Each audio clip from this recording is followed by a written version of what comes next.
Terima kasih Cihana untuk waktu yang diberikan. Saya mengucap syukur dan terima kasih karena untuk kesekian kalinya saya diberikan kesempatan menyaksikan kuasa Tuhan.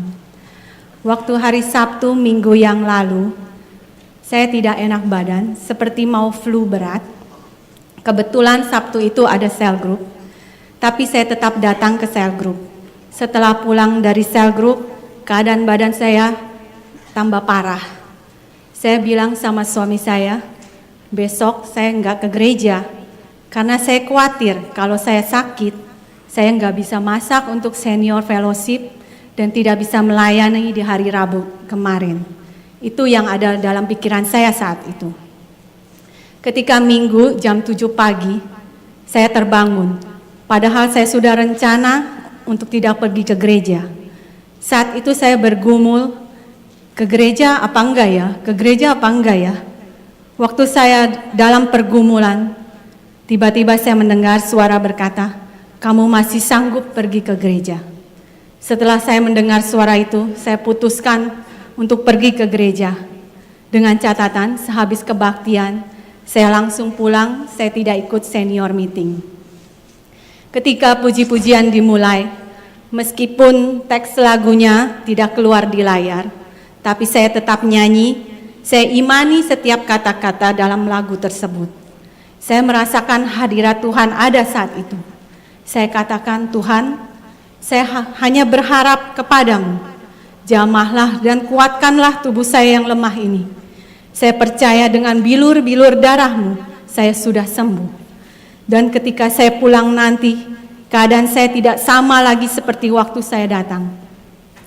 Setelah selesai kebaktian, seperti biasa saya berfellowship dengan teman-teman. Dan saya ikut senior meeting sampai jam 2 siang. Sampai di rumah, saya melakukan tugas rumah saya biasanya, menyiapkan dan memotong sayuran untuk persiapan masak untuk senior fellowship. Waktu saya memotong sayur-sayuran, tiba-tiba saya mendengar suara berkata, kamu sudah disembuhkan. Langsung tek aja hati saya dan saya baru sadar. Saya bilang iya ya, Tuhan sudah sembuhkan saya. Saya mengingat-ingat kembali bagaimana keadaan saya waktu hari Sabtu dan Minggu. Sebelum ke gereja, waktu di gereja, dan sesudah kebaktian. Tanpa kekuatan dan kesembuhan dari Tuhan, saya tidak mungkin bisa berfellowship sehabis kebaktian. Tidak mungkin saya ikut meeting, senior meeting, dan tidak mungkin sampai di rumah saya seperti biasanya melakukan tugas di rumah. Yang ada mungkin sampai di rumah, saya tidur dan badan saya mungkin lebih tambah parah. Waktu doa malam, saya mengucap syukur, berterima kasih kepada Tuhan yang telah mendengar dan menjawab doa saya. Dan saya minta ampun karena saya tidak sadar kalau Tuhan sudah menjawab doa saya dan kesembuhan itu sudah saya terima. Satu lagi kesaksian saya, sejak dulu saya ingin sekali melayani Tuhan berdua dengan suami saya. Pada saat itu bagi saya hal itu mustahil. Saya terus bawa dalam doa.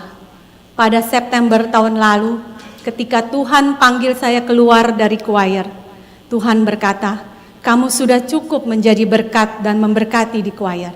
Dan Tuhan mau saya melayani di senior fellowship. Saya hanya taat dengan apa yang Tuhan katakan. Sejak saya melayani di senior fellowship, sejak itu pun suami saya ikut melayani. Dia menyiapkan meja dan kursi untuk para senior makan. Tanpa saya sadari, Tuhan telah menjawab apa yang menjadi kerinduan hati saya selama ini dengan cara yang tidak pernah saya pikirkan. Ada 3 hal yang saya dapat dari kesaksian ini yang ingin saya bagikan kepada saudara. Kita harus peka dan taat dengan suara Tuhan. Dengan kita taat, kita melihat kuasa Tuhan dinyatakan. Seringkali kita nggak sadar atau lupa bahwa Tuhan sudah menjawab doa kita.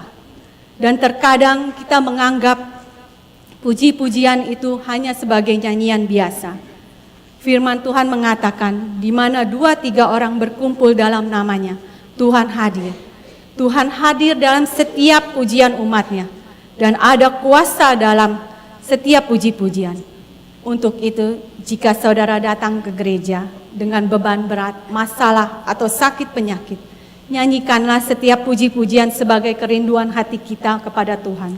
Imani setiap kata-katanya, sembahlah Dia dan berdoalah, sebab Dia Allah yang peduli, Allah yang mengerti.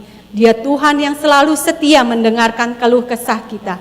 Terkadang kita sendirilah yang membatasi kuasa Tuhan dengan pikiran kita. Bisa gak sih Tuhan menjawab masalah saya? Bisa gak sih Tuhan sembuhkan penyakit saya? Kita yang selalu ingin doa kita dijawab, ingin disembuhkan, dan ingin diberkati. Begitu juga dengan Tuhan. Dia sangat rindu memberkati kita. Mungkin saudara pikir ini hanya masalah kecil dan biasa. Bagi saya, masalah sekecil apapun, saya selalu bawa dan serahkan pada Tuhan. Saya percaya ketika kita bawa dan serahkan masalah kita kepada Tuhan, Dia mau mendengar, Dia peduli, dan Dia jawab doa kita melalui banyak cara yang tidak pernah kita pikirkan. Dan ketika Tuhan jawab doa saya selalu saksikan di sel group atau di gereja. Karena saya percaya ketika kita memberikan kesaksian, nama Tuhan semakin ditinggikan dan semakin dimuliakan. Kita akan naik kelas dan iblis tidak berkuasa lagi atas kita. Kiranya kesaksian ini menjadi berkat dan menguatkan setiap kita. Segala puji, hormat, dan kemuliaan saya kembalikan kepada Tuhan. Karena Dialah yang berhak, yang layak menerima semuanya itu. Haleluya, amin. Terima kasih.